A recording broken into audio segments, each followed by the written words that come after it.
Partnership for Education and Training. My name is Blanca Gonzalez-Parker, and I'll be your host for our webinar. Our facilitator today will be Kate Morris. At this point, I'm going to mute. Yes, thank you, Kate. At this point, I'm going to mute everyone's phones to keep background noise to a minimum. If at any point in time you have a question, just raise your little virtual hand, and I'll go over how to do that in a moment. Or feel free to use that chat panel, which we've already been practicing on. So please try raising your hand.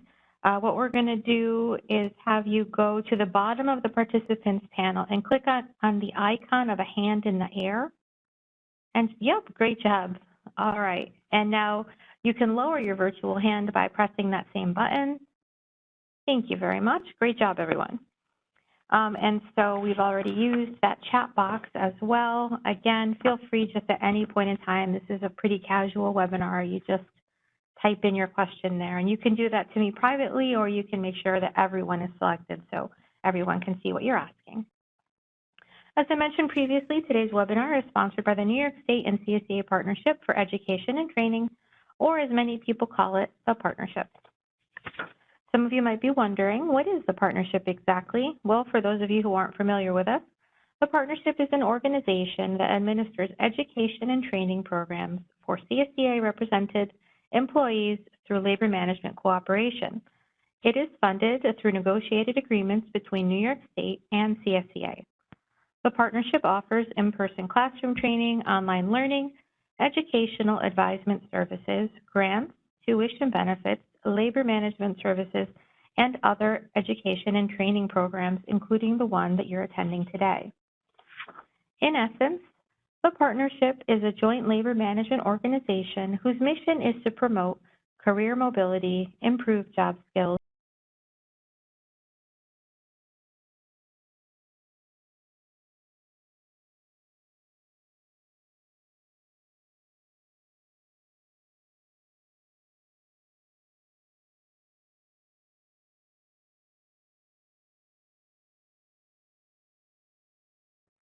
Thank you so much, Blanca. Good afternoon, everyone, and welcome to Using Credit Wisely webinar. How's everyone doing today?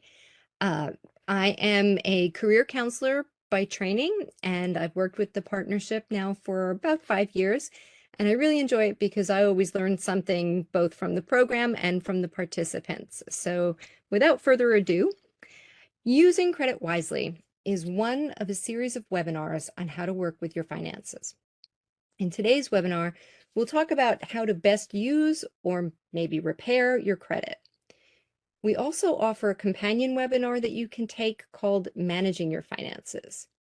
So if this second webinar sounds good to you, you may want to register for that too at some point, or view the archived recording of this webinar on the partnership's website.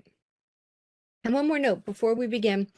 We've supplied you with 3 handouts, including a copy of the slides from today's presentation. Yes, those handouts were attached to the email that you received accepting you into the class.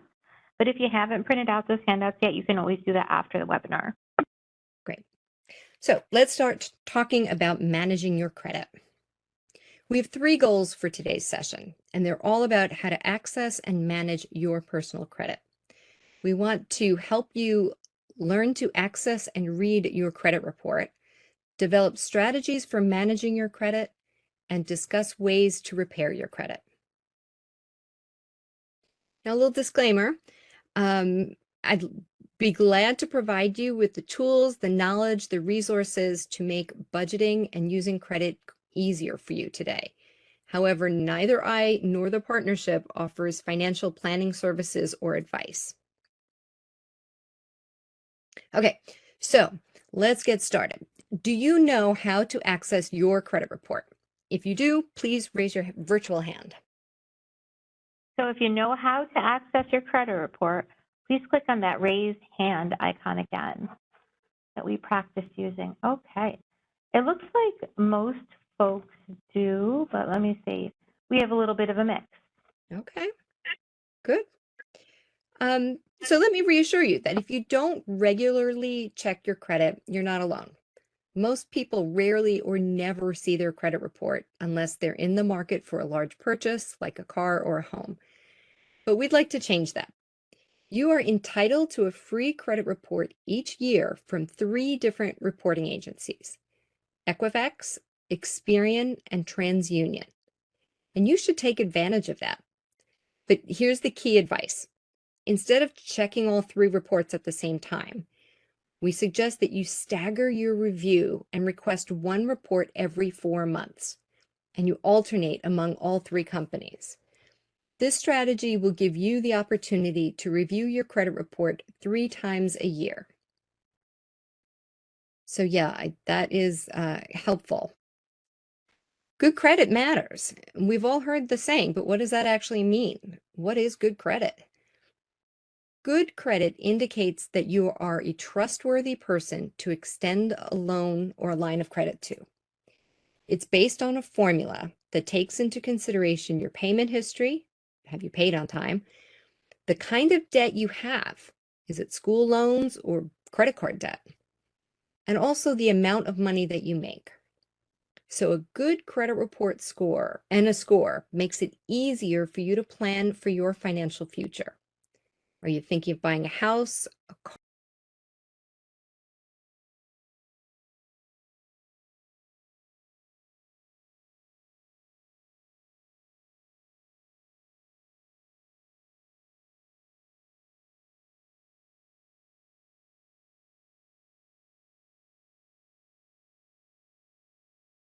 our companion webinar, Managing Your Finances? We're going to dig now into the FICO score. But first, here's a chat question for you. Do you know what a FICO score is? So let's head over to that chat panel at the right-hand side of the screen again and make sure that everyone is selected in the Send To area. Then please type your response to what is a FICO score. Okay, so some people do not know, and that's totally fine. I'll just give a couple more seconds to see. Nope, we're a general consensus is a no or kind of. Yeah, kind of. Right, you see a lot of commercials about it these days. Okay. So, oh, somebody said number to rate credit worthiness. oh, very good. But most people don't know. That very interesting. It's the same as your credit score. Yep. Okay. So what is a credit score? The first thing you need to know is that FICO is your credit score. So that participant actually pinned it right on the head there. The first thing you need to know is that although you're entitled to free credit reports, you're not entitled to see your FICO score for free. It's also important to note that your score will differ based on the company that is computing it.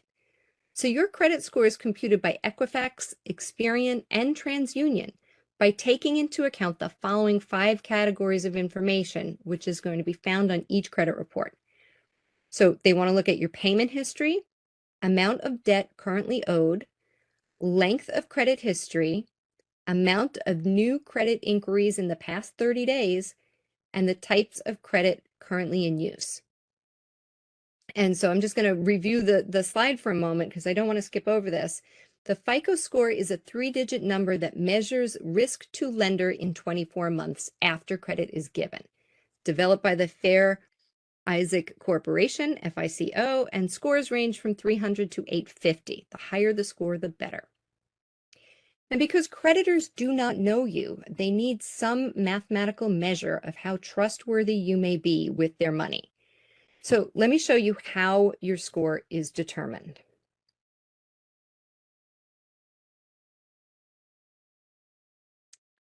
So here are the breakdowns. Millions of people have a FICO score that is below 620. Great credit, 760 to 850. Good credit, that's about 680 to 759. Fair credit is 620 to 679.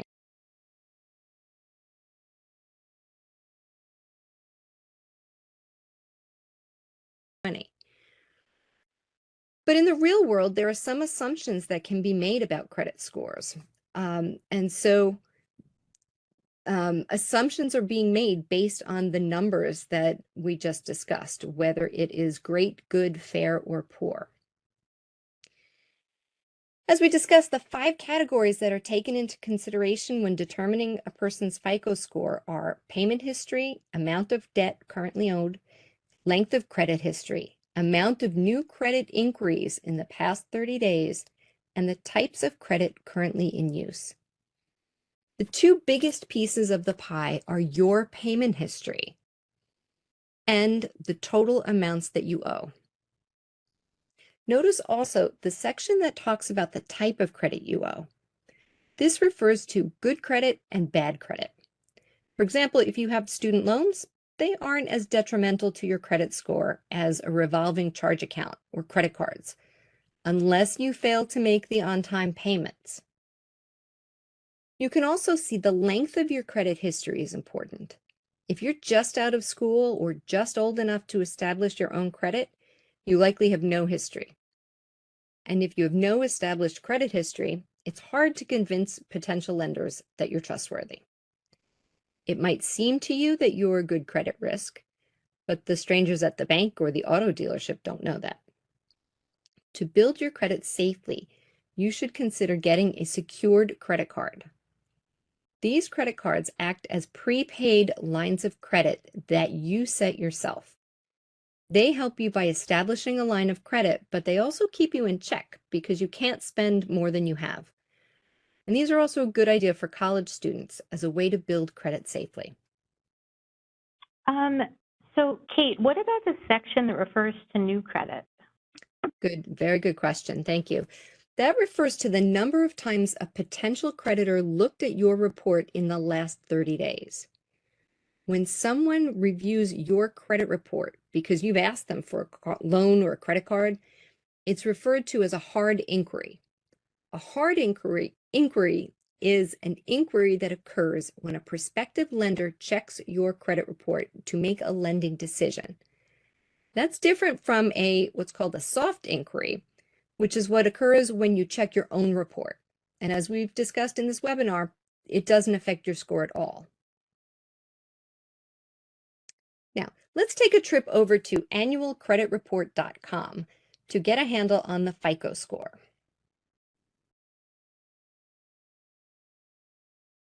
Okay, and bear with me while I try to share my screen here. There we go. So we are at the FTC right now, and I'll just show you what it looks like.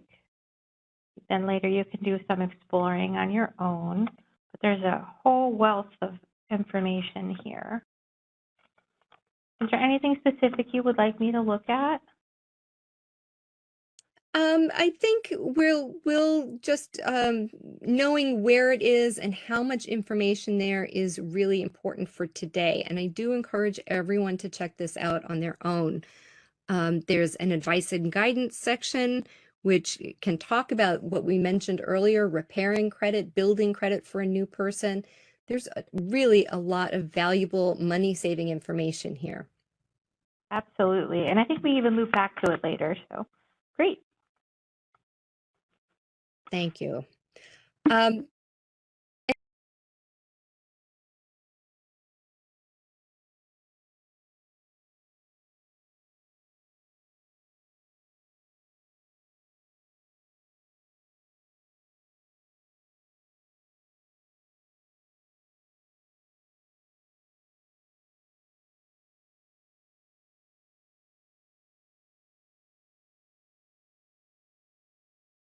Too much can bury you.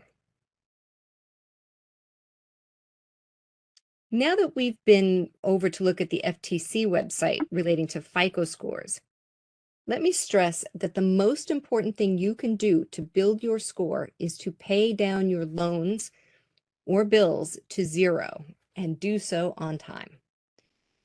We recognize that achieving a 0 balance may sound unrealistic or unreasonable, but remember, you didn't get into this financial situation overnight, so you can't expect to get out of it overnight either. Take your time and chip away at it one bill at a time by paying as much extra as you can every month. But remember to keep paying at least the minimum on all other bills so that you don't fall behind on them.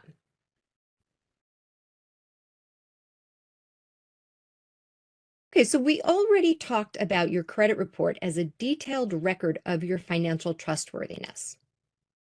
If you've spoken with others about finances, you've likely been told by someone that bankruptcy is a good option. Bankruptcy is an option for some people in very specific circumstances, but it is not a catch-all fix for poor credit history.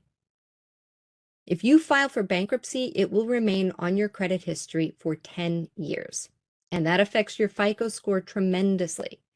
It is not a magic wand to wipe away what has happened and start over. So if you're considering bankruptcy, make sure to consult a professional to determine whether it is, in fact, the right choice for you. As we mentioned earlier, the three major credit reporting agencies are Equifax, Experian, and TransUnion.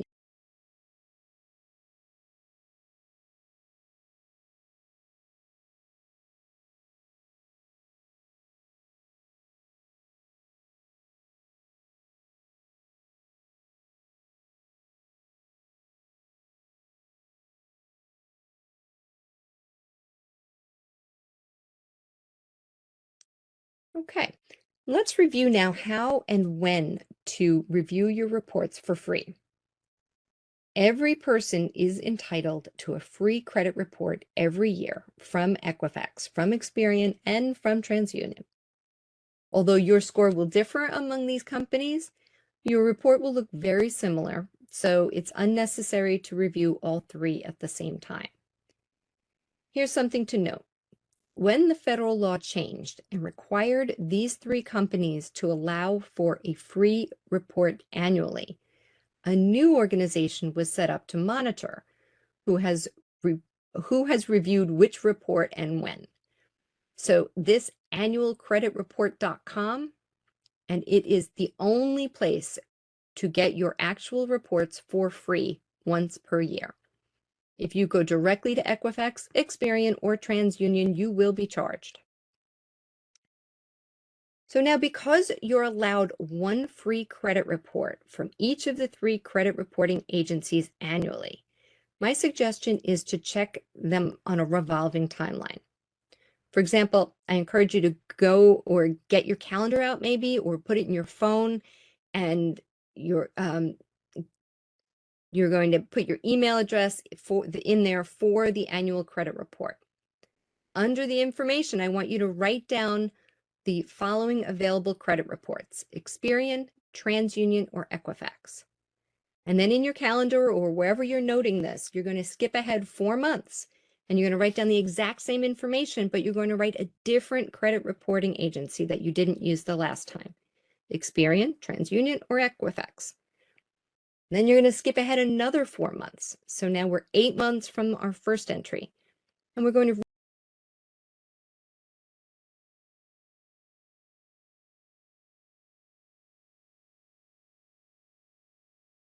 if you do this and make the date repeat annually, if you put that setting on in your phone or on your calendar, then you will always be reminded to check your credit report and always have the correct contact information to do so.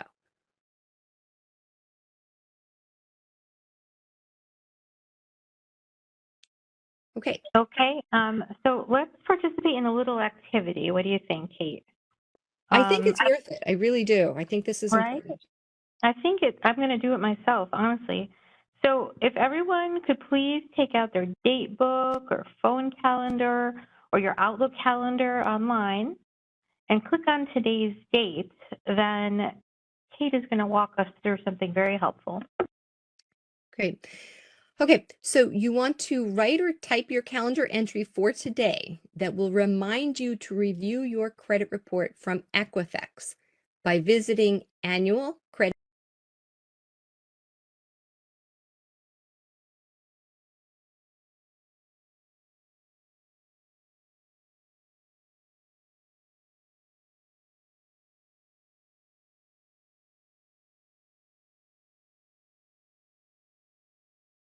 annualcreditreport.com. And then finally, open up another calendar entry for 8 months from today. And then remind yourself to review your report from TransUnion. And again, note down annualcreditreport.com.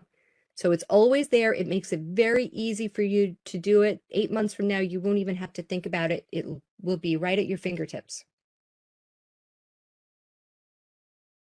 Okay, so I hope you're all adding these into your entries.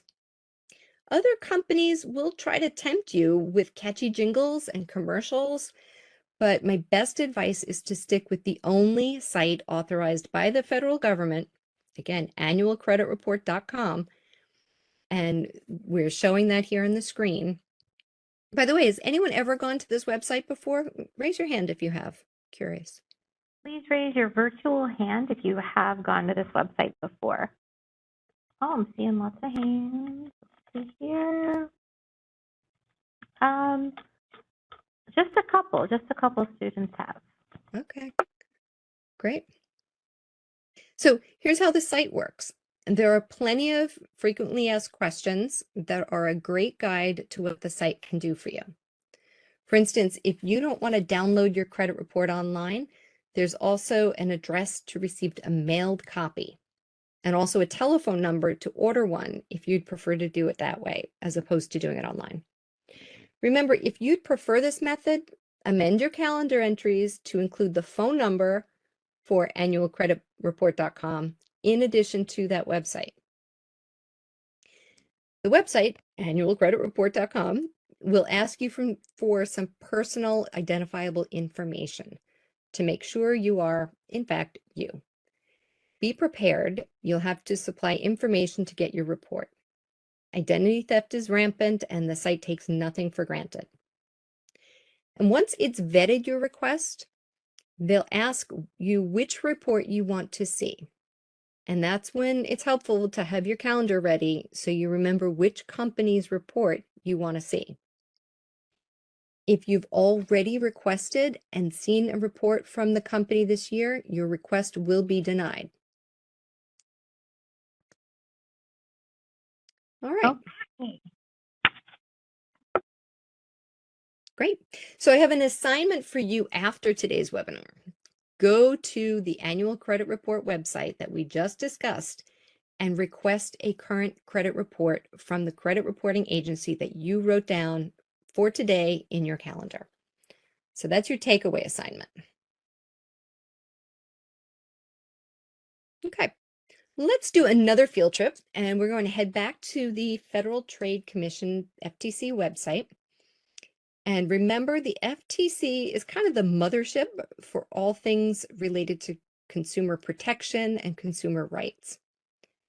This site takes your right to fair credit reporting and the security of your information very seriously. Okay, and I've brought it up now. You can see it okay, right, Kate? Yep, thank you. All right, sure. Right. So the page here is about the free credit reports, and it explains about the alleged free credit reports that can wind up costing you a bundle. Plus, there's information on credit repair, credit fraud, getting and keeping good credit, filing a complaint, and how to read your credit report. The FTC site is vast. While you're there, be sure to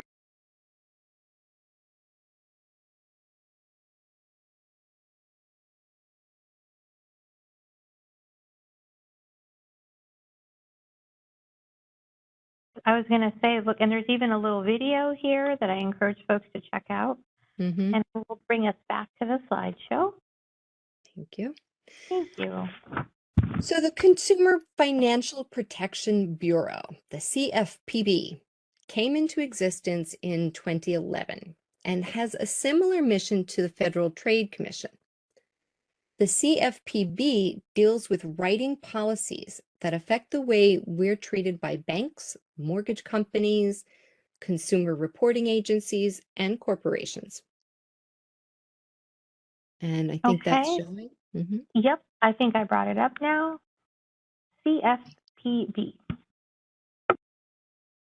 Okay, and there's data on there. You can find out how they enforce these policies.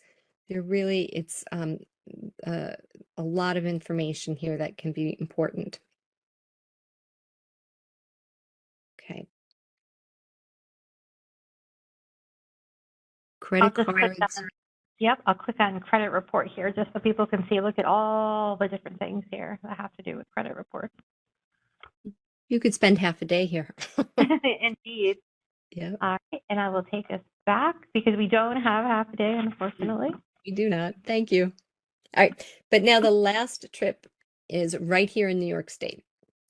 In 2011, the governor merged the Consumer Protection Board into the Department of State and created the Division of Consumer Protection. And this is a great site. And it's a New York State centric site, so that a lot of this information is geared toward us. There's even a way to complain about gas price gouging.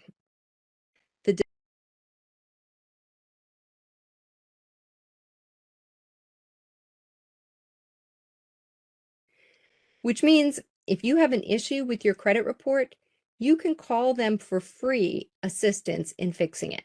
I did say free assistance in fixing it. All of that information is available on their website, in addition to many other valuable resources. So we're here looking at the Department of State Consumer Protection. And again, if you suspect identity theft, this is a place to turn to for information. Yeah, there's a lot of good information here. So this is the one that's most popular, right? File a complaint with consumer protection. And it's really accessible and the page is intuitive. So great. I will take us back once again. Thank you. Okay, I'm going to bring us back now to talking about errors. If you have a right,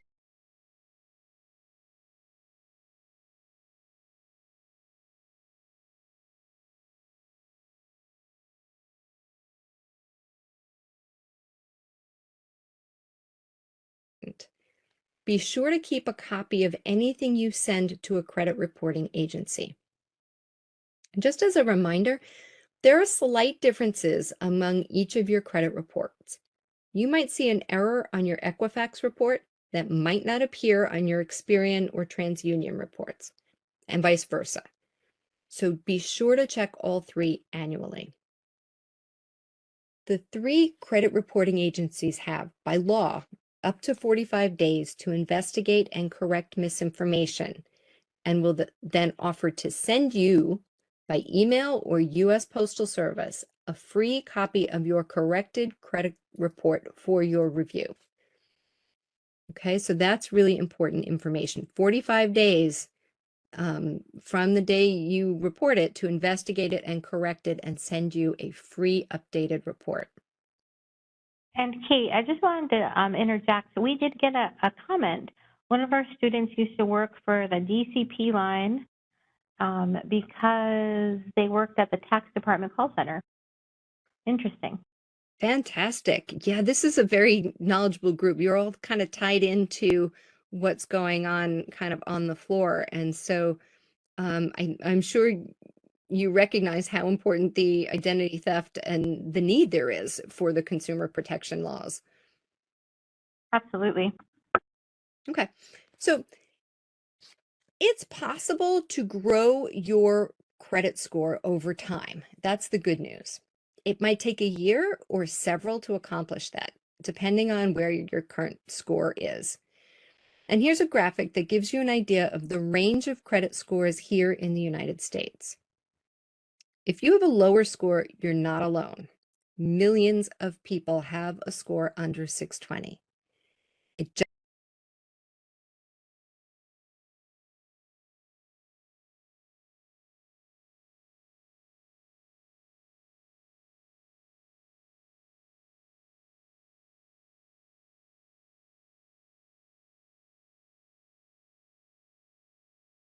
resources you can use to start improving that score.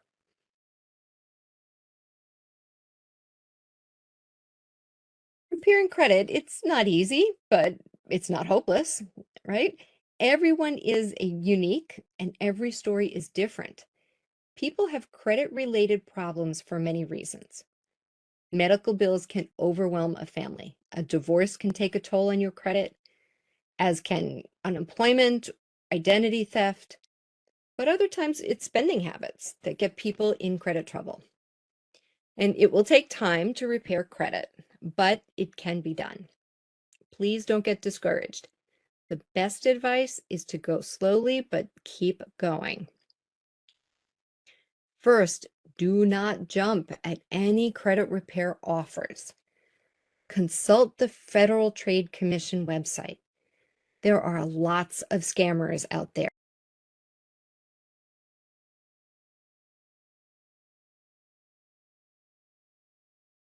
A company or person offers to help with consolidating your debt or increasing your score, and they ask any payment at all, it's a scam. Any payment at all, it's a scam. A reputable company will never ask you to pay for help restoring credit. There are steps you can take to help pay off your debts and restore your credit. You can contact your creditors first and ask how you can work together. Be honest with them. You may have heard as a child that honesty is always the best policy, and that same continues to be true with creditors. Creditors will often work with you to achieve your goals. After all, they would rather you pay your debts too, so that they get their money. Next, get online and look at the websites I mentioned. Get help before you begin to think about personal bankruptcy.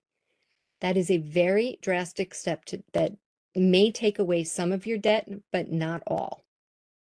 A bankruptcy will also remain on your credit history for 10 years. So be creative and proactive in repairing your credit. And discouraging as it may seem, please don't give up. In fact, there is a place you can turn to. ClearPoint Credit Counseling Solutions has been in business since 1972, and it is accredited by the New York State Department of Financial Services and the U.S. Department of Housing and Urban Development, just to name two. It's endorsed by CSEA and other unions, the Army, colleges, banks, and more. I think we're going to can we visit that site? We are, absolutely. 1 second here. Bear with me.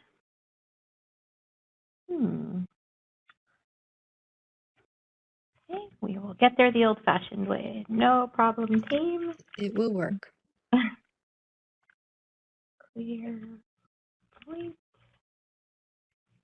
And it's really important that these are accredited by these agencies.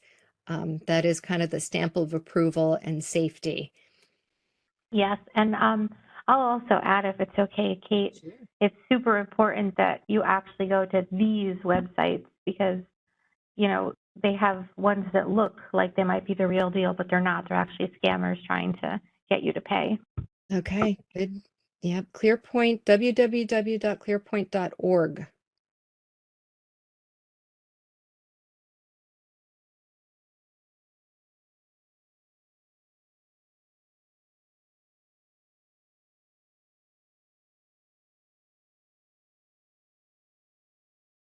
Absolutely. I ended up signing up for Credit Karma accidentally, thinking I could get a free credit report. And then it's that kind of thing where it's free, but then automatically it charges you. So just everyone be super cautious about that. Yeah, the sneaky subscriptions, right? You think you might have asked for it once, but then you don't pay attention, and a year later you've paid for it 12 times. Exactly. So look, we have really great information on credit counseling, free credit reports, etc. And yay, they do have a little video. So great. I will bring us back to the slideshow. Thank you. Okay, so there are a few tips we just want to leave with you before we take questions. First of all, don't open too many accounts at once. I know sometimes it's tempting. You go in the store and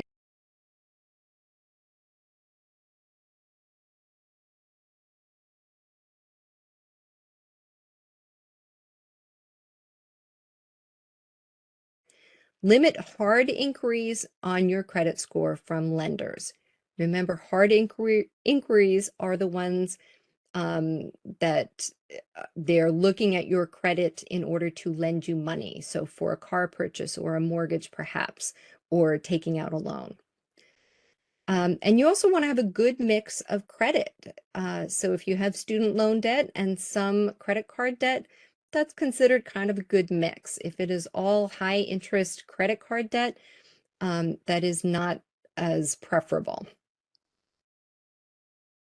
Also, try to pay more than the minimum every month. Paying just the minimum amount every month will extend your payments, often by several months, in order to get that number down to zero. So it is advantageous to put more money down every month if you can. But certainly, and this is the absolute rule, is pay on time every time.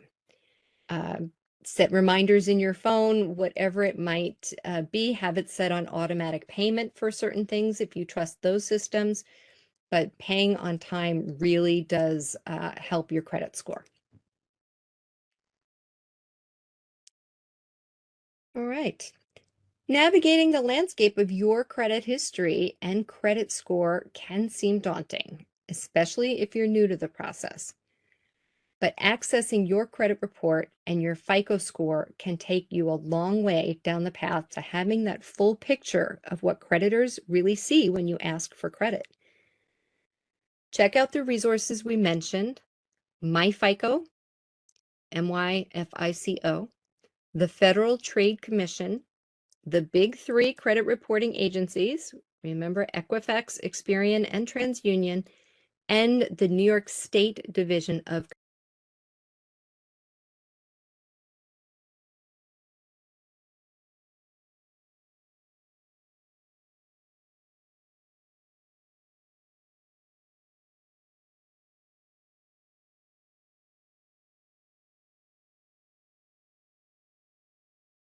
problems on your real credit reports. Okay. Well, I want to thank you for sharing part of your day with us. And remember to do your homework, which was to download or request one free annual credit report from one company. Before we move to the question and answer period, I'd like to turn this back to Blanca